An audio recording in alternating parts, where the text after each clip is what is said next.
I'm giving you my word. There's not a lot that's worth much these days, but a man's word has got to mean something, right?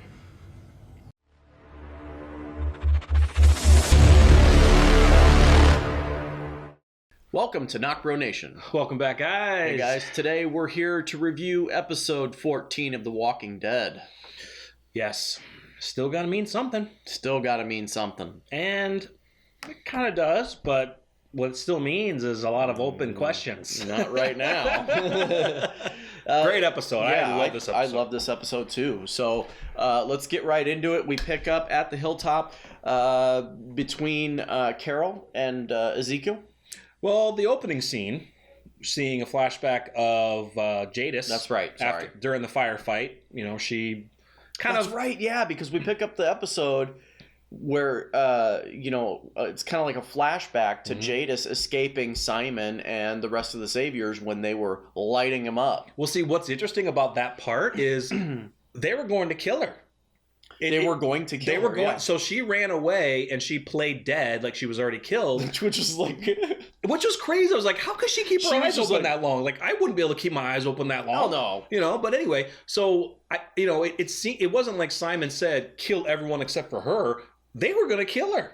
They were going to literally take them all out. Light them up, boys. Yeah, light them up. So, she was able to escape and everything. But then we got this very interesting shot of her storage container, which she has so many secrets. Like, she is seems to me very sophisticated. Yeah, so she walks into the trailer and it literally looks like pristine wood everywhere. She said on the Talking Dead, a lot of pine. A lot of pine. A skylight too, like yeah. So it was kind of like one of those build me a small home. I don't know if any of you have actually saw like the HGTV or the building home channel or whatever. They mentioned that on Talking Dead. Yeah, they create these small houses that look modern and stuff, and this is exactly what it looked like. It was not a dumpster. No, it was not a dumpster. It was pretty cool.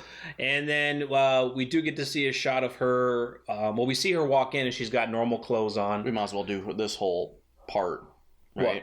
This whole Negan and Jadis part. Yeah, we can do that. Yeah. So she walks in and she's got normal clothes on, and she actually has we see Lucille. We also see a radio on the table. We see her packing a suitcase, and she puts a gun in there. She's like writing, I don't know, maybe a journal or something. Then she goes to the storage container where Negan is, and he is absolutely tied up. And the first thing out of his mouth is, "What the shit? What the shit?" And then as she's dragging him out, he's like, "No, seriously, what the shit?" I love that. It's just Negan for you, man. Yeah. Not like, "Hey, what's going on? What the shit?" Seriously, what the shit? Yeah. So she drags him out, and we cut later on in the episode to him laying there, basically pleading his case with Jadis, saying, "Look, he opened up. It wasn't me. Yeah. I consider people an asset, and it's one of the." We don't get too many situations where Negan is both serious and sympathetic, and he was very serious and very sympathetic to Jadis and what Simon did, because he basically says, "Look, I can fix this." Yeah, he says the people who did this are not in with the program. He mentions again, people are a resource. I would have never have done this. He's like, I will try and fix this. Jadis does bring out... Well, Jadis wasn't having it, because she said basically all she said was your people. Yeah. So your people, you were in command of them, basically. They were following your orders, but he's still trying to plead with her. Look, I didn't give this order. I didn't do this. Right. You took everything from me. She brings out this cart, which has a walker that's up like 90 degrees, which she can just push. I think what they do is that they wheel them out, and she just pushes that down and then have the walker chomp on you. Yeah. And that's what she was planning to do. But Negan somehow, as she goes behind the little corner to grab it, he wheels over to her suitcase, which is laying over to the side. Now, I had to watch it twice to figure it out, because I was like, where did Negan get the gun? And he wheeled over to her suitcase and pulled out the suitcase, or the gun, and also these Polaroid pictures that she had, which are very dear to her. Yeah. Not sure what's on them, we didn't get a close up of we what didn't they are. really get a but close up view. it's very dear to her. So Negan is holding her at gunpoint, basically saying, "Look, you care for these pictures like I care for Lucille the Bat," and he explains to her, you know, my wife was Lucille. She was the only person, you know, that ever meant anything to me. She got me through everything. She got me through everything, and but I didn't do shit. I didn't do shit for her. And again, it's another serious, you know, moment that we get from Negan, and you know, he's attributing that to her feelings towards the pictures. Yeah, he says the Bat got me through this, meaning this world, and it's the only piece I have left of her, just like these pictures are to you. So Jadis kind of understood that. But even still at the end, you know, we hear her watch kind of ding, and this is the good part, and still an open-ended part, the helicopter. So apparently what I'm assuming is she walkie-talkie the helicopter, say, hey, come here, come get me. And it starts to come in. She was supposed, and Negan has a flare, a flare. Because he's getting ready to burn the pictures. Yeah, he's getting ready to burn the pictures to kind of say, hey, if you're going to kill me, I'm going to burn these things most precious to you. Negan accidentally, you know, they fight. He drops the flare into the water, and she's frantically trying to get another one because that's how she's going to signal the chopper. Yeah. Now it wasn't really said in the episode that these are the exact events that happened, but we're putting two and two together. Look, she had a schedule. She was packing her clothes. Her watch went off actually a couple of times, and I think it was more of like an alarm. Look, you have 10 minutes. Look, you have 15 minutes. Exactly. You have 5 minutes. Yeah. And it was letting her know that whatever is at the end of the alarm is going to present itself. So we are thinking that she radioed for the helicopter. You know, there's a helipad. We know that. And it was more of like a rendezvous. That leads tons of questions. You know, who is Jadis really? We'll get into that, and we're going to be doing another video on Jadis, so stay tuned for that. But so she tries to signal. It's too late. The chopper turns away, and she's getting ready to burn Lucille. Like, she's getting ready to do it because she says, I want this to hurt you. You know, I want to hurt you. And she doesn't. They kind of have, she kind of breaks down. You know, Negan, when he sees the chopper, his eyes are like, I'm sure he would have said again, what the shit? Yeah. Because he's like, what the hell's going on? Nobody has seen anything in the air, you know, ever since, you know, the apocalypse happened. So she does let him go. He kind of says, hey, I just want to talk about the helicopter real quick, because I myself am thinking fuel is a commodity here, especially for cars, but it's a different kind of fuel for helicopters. So I don't want to dig too deep in this episode, but I will say right now, it's either a bigger community or the military, some part of the military is still around. I don't think it's the military. I really don't. Or maybe not a true military, but maybe some military leftovers. You know, like we did see a helicopter in the very first episode outside the hospital when Rick came out. So we know there are these abandoned military setups, you know, bases. Yeah. Could have gotten it from there, but I'm just saying. No, I understand. I hear you. Come on. Especially like during the prison. Why do we have to throw a helicopter in season 8? I know. It was like in season 4 or 5 during the prison. Like, where'd they find fuel for the tank? Yeah. You know? It's a different kind of. You're not putting unleaded in that thing. Exactly. No, it's a different kind of fuel. So I don't know. Tank, you know, experts, please let me know. But I'm pretty sure you're not putting freaking unleaded 87 diesel. Diesel fuel. Yeah. Or cornstarch. It might be anyway. Yeah. Helicopter fuel is a little bit different. Yeah. We'll get deeper into that theory a little bit later. But so Negan is set on his way. He does ask Jadis if she wants to join him, and she kind of, what's funny is that she said Negan says get you on a new path, and she kind of reverts back to true Heapster Jadis. She kind of says path. You know what I mean? Your path. Oh, she says your path. Oh, she says your path. Basically, she's saying that's your path. That's your. Oh, okay. I thought she was kind of reverting back to her old. Well, she still was. Your path, like saying it. She still was. Yeah. Okay. I mean, she could have simply said, "Hey, that's not my path. That's your path." But no, she went your path. Right. So she's still reverting back. Reverting back. Yeah. But again, so it was great. We left Jadis and Negan with basically, I think there's an appreciation there. One for Jadis sacrificing him and sparing him, I guess is the right word. But yeah. So Let's cut to the hilltop. So we got a couple of things that happened right away in the hilltop. First was the a conversation with Carol and Ezekiel. And Ezekiel's pretty much upset that Carol didn't rush out and try and go find Ben. Yeah. We, as viewers of the show for a while, kind of understand that. I mean, this is almost an exact replica of what happened with her and her daughter. Yeah. So later in the episode, yes, we get a major callback to Sophia, but this is a big representation of the struggle that Carol has been dealing with the last number of seasons. But even before that callback that you're going to mention later on here in this video, it was really resembled Sophia. Like, it did. From the moment that I saw Carol and when Ben was gone, screamed of rehashing. It did. But Carol, like we said, immediately just says, he's probably dead. He's a young boy. He's not going to be able to survive or even go up against Jared and the other saviors who are out there.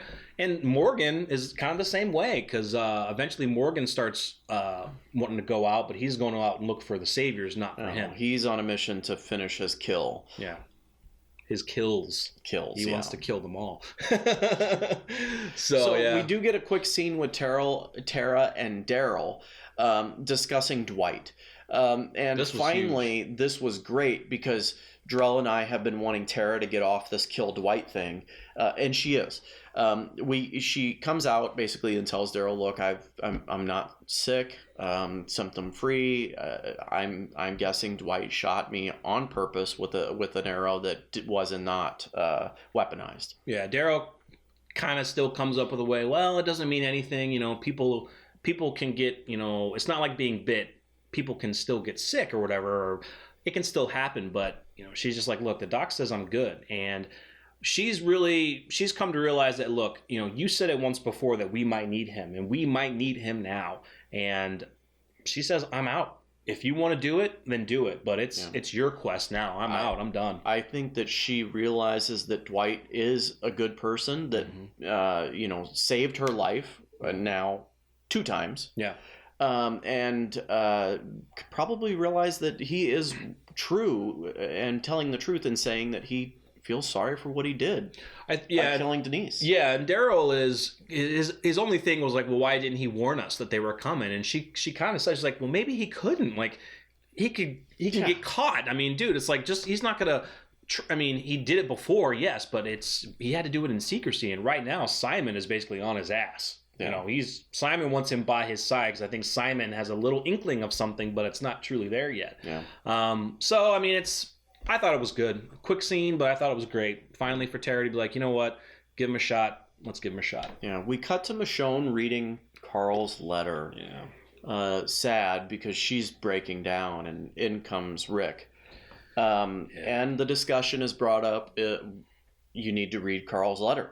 Rick still has not read his letter. Mm-mm. And she was getting forceful with him too. She's like, what did he say to you? And he's like, I don't know.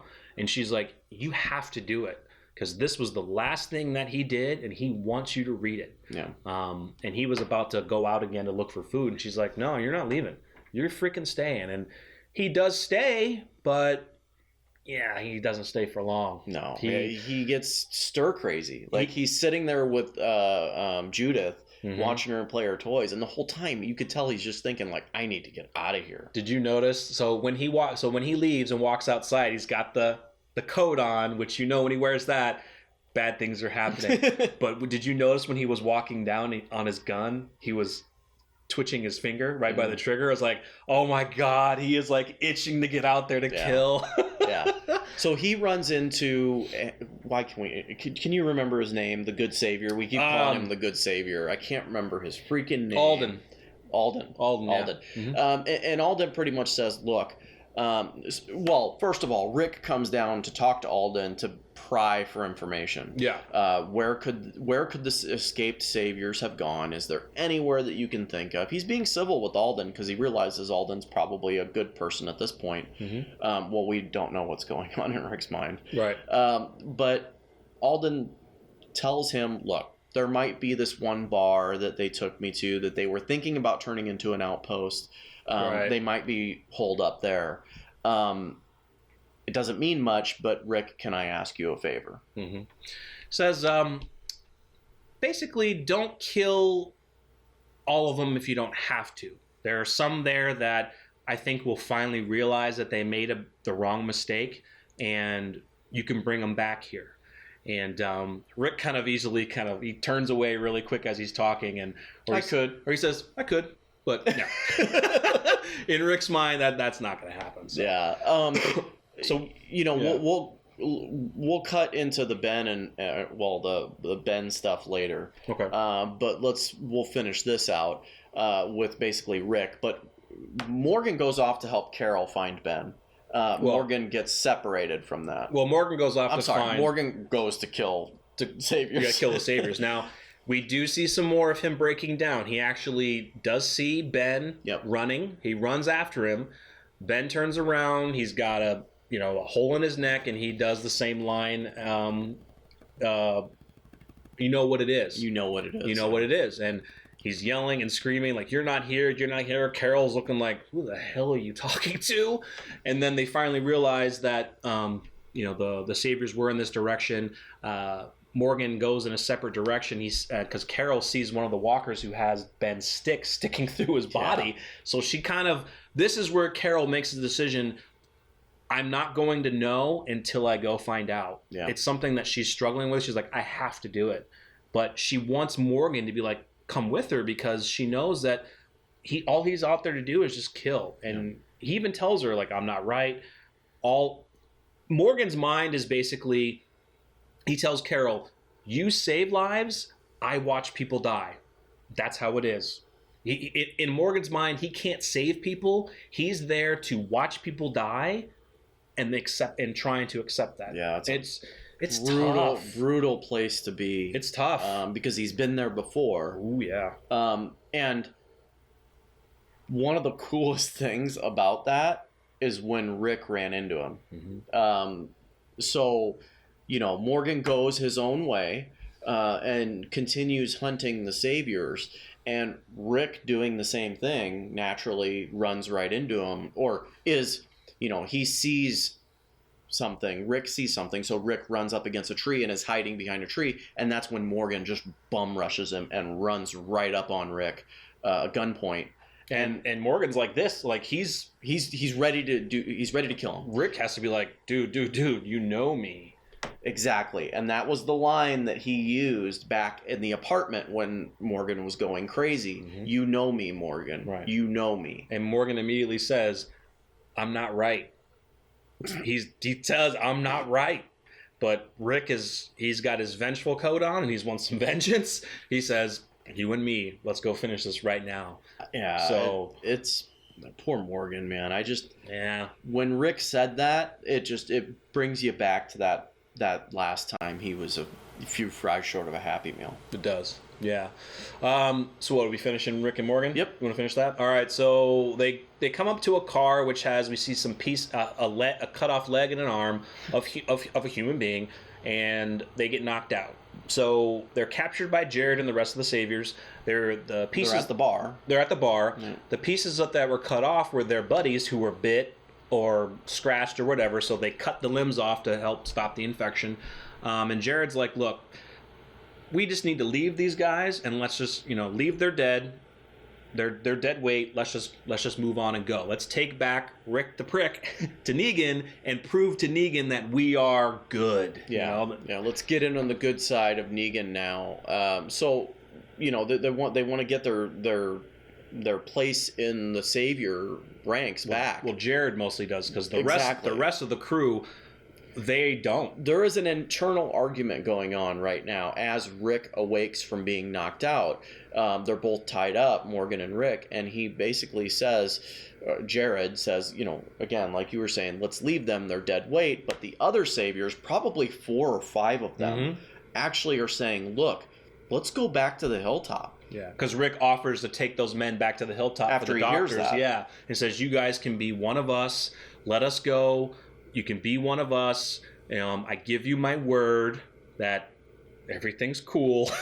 He even says, "What good is it Yep. anymore these days if someone can't, give you their word?" Right. A man's word is pretty much all that's left now in these days. And I was like, man, He said that line before. he did say it before too. Yeah. I think I don't know if it was in Prison? or I don't know. I don't think it was Alexandria or not, but either way, Yeah. it didn't turn out that way. No. But they did say that there's a herd coming. Jared doesn't believe it. Morgan starts yelling. He says, he gives us the same line, "I don't die." It's an awesome line. It's an awesome line. The herd starts coming in, and some of the saviors they do untie Rick and Morgan, and they start fighting. And then you knew it was coming. Yeah. So they start fighting, but Rick lets them take the front of the line. Mm-hmm. And as soon as you see Rick move back, you knew that he was going to turn on him. Rick and Morgan kind of give each other a look, because Rick kind of pretended to say, "I'm almost out," get the other guy to go forward, and then Rick just takes an axe to the neck of one guy. Morgan kills a guy. Rick throws another guy into walkers. There's another guy who fights them really quick. Jared runs off. Rick, there was a guy slowly dying. I think it was the guy who took the axe to the neck. It was. The guy was like, "You said," and Rick was like, "I lied." And then Boom. That was so brutal. I was kind of disappointed in Rick now. I was like, that is so was so brutal, and so dude. was my wife. She was like, why? And I'm just like, it's war. But that was me just trying to speak, just trying to save face for Rick because I'm a Rick fan. Yeah, it's also because, because he didn't have the heart to read Carl's letter then, and he was itching to get out. Vengeance was flowing through him. Yeah. He's thinking about Carl. He's thinking about what happened, and he wants vengeance. So, because in his own peace of mind, in a way, it was the saviors that killed Carl. Exactly. He hasn't come to terms with it yet. He hasn't. He doesn't think that. He doesn't even believe his own words when he's telling Negan that, look, he went to save someone and he died. Right. He just wants to get vengeance on everything that's happened to this point. Right. So it was. God damn, it was tough to see that. It was. But you and I talked about this. This is the second time now that Rick has looked into a mirror at himself. Yep. And this time it wasn't in disgust. No. He just looked at himself in the mirror. And it was a shattered mirror as well. Yeah. So a little irony in that. You could see the darkness, the tone in him just completely changed. Because it was kind of like when they mentioned, he was looking in the mirror when he met Morales, after the baby. After he killed Gracie's After father. he killed Gracie's father, that mirror was not shattered. This one is shattered. So he is breaking now. He's like, he did the deed, but I think afterwards he's broken. Yeah, that's the irony of it. So, yeah, that was brutal. So, anyway. We'll finish the end when we get to the other part, but you want to jump back to the hilltop with that quick scene with Daryl and Rosita and Maggie. So they're talking about the saviors and they're talking about their ammunitions, and they're thinking that the saviors don't have a lot of ammo left, that they have to go hand to hand. Rosita corrects them and says, "No, they have our bullet maker." They have our bullet maker, and then which the next episode is called Worth. Yeah. So we do get another quick scene of Daryl and Rosita actually on the outskirts of where Eugene is, and they see them bringing in tubs and tubs of bullet casings, and that's what Rosita said. They're bringing in bullet casings so he can make bullets. Yep. And she actually did say, Daryl was like, "Do you think we can take the machines out?" Rosita's like, "Nope. But we can take the man. We can take the man." So Rosita's like, He's a savior now. Let's just take him out. I don't know how that's gonna end. I don't know how it's gonna end. I don't think it's gonna. I think Eugene is safe. I don't think Eugene's gonna die this season, and there's no way. There's too much for him to do. Well, at least based upon his I don't even know why I say that anymore. Based upon his comic storyline, because it doesn't freaking matter anymore. No, but not with that. I do think he's safe. Yeah. So we get to we're back to Carol and Henry. Yep. So yeah, go ahead.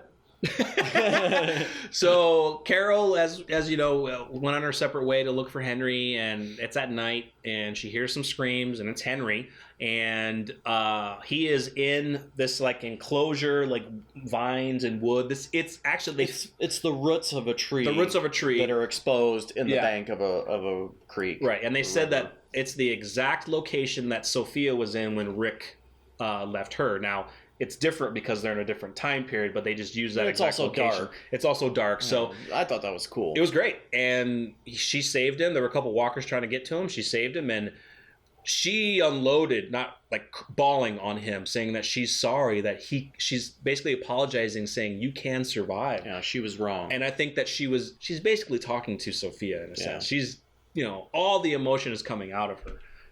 Yeah, I mean, it was a really great scene. She left, obviously, emotion. She let emotion out, obviously, when Sophia had passed. But this was an opportunity to kind of see that version of what if Sophia had survived. Right. Yeah. So. And every time that she's thought something would turn out for the good, it hasn't. Right. And here's finally a good situation with a child, mind you. Yeah. Because she hasn't had a good track record with children. Right. That has actually turned out good. Yeah. And so we get back to the hilltop again. We see Jerry with a big smile on his face, and the other guys are getting the walkers away, and he runs down to Ezekiel, and he's like, "Hey, dude." The door's open. Henry runs into Ezekiel, and Ezekiel's face looking at Carol and was great, and she kind of walked by like no big deal, but they did have a nice intimate moment together where she explains that she had a daughter, and she kind of explained that when her daughter died, she was able to find another part of herself, because we've seen the progression of how Carol was with her husband who was beating her ass, and then what she is now. It's like a completely different person. Right. And she said, she lost herself and she found herself again. And she said that if it does happen again, I feel like I could still find myself again. So she's just kind of, in a way, saying sorry to Ezekiel without saying the words, and they're holding hands too, which is pretty great. Yeah. So is there something going on a little there? There definitely is. She's good. Yeah. Trust the king. Trust the king. Get some cookies. So we get a little kind of creepy scene with Morgan, who walks up to Ben and basically says, "Look, dude, I killed the guy that killed your brother." This is what I think this happened. So when he sees him, I think the reason that he was like touching him, he had to make sure that he was real. Yeah, that's right. Yeah. Because he sees him. Because it's the first time he's seen him. Exactly. The other time he saw him was he thought he was dead. He was a ghost. So he touches him. He's touching him like, "Are you real?" Multiple times he's put his hands on him, grabbing him, like trying to verify that he's actually there. It was so sad. It's like, dude, he's losing his shit. Yeah, man. All right, so we get Morgan, who actually tells Ben, "I killed the guy that killed your brother." Which we forgot to mention. So Jared actually runs away from Rick and Morgan and gets trapped by walkers, right? Oh God, we did miss that. and Morgan himself, and it was just a gruesome scene, right? Yeah. So he kicks him like down these like stairs, and Morgan closes the door. A gate. Yeah. And he's holding Jared, and Jared's screaming like, "Let go, let go." I basically screamed. Behind him are like several walkers walking his way towards Jared. Yeah, he gets eaten alive. He gets devoured in front of Morgan, and finally Morgan lets go, but leaves his hands up like this and just staring at Jared as he's getting eaten. Yeah, I screamed for joy when he died. So did I. He was also on Talking Dead, and people were like, he plays a lot of like a-hole roles, which he loves playing. But it was interesting seeing him on Talking Dead, and they were like, "Hey, did you care that people were like, 'Yay, Jared's dead'?" So yeah.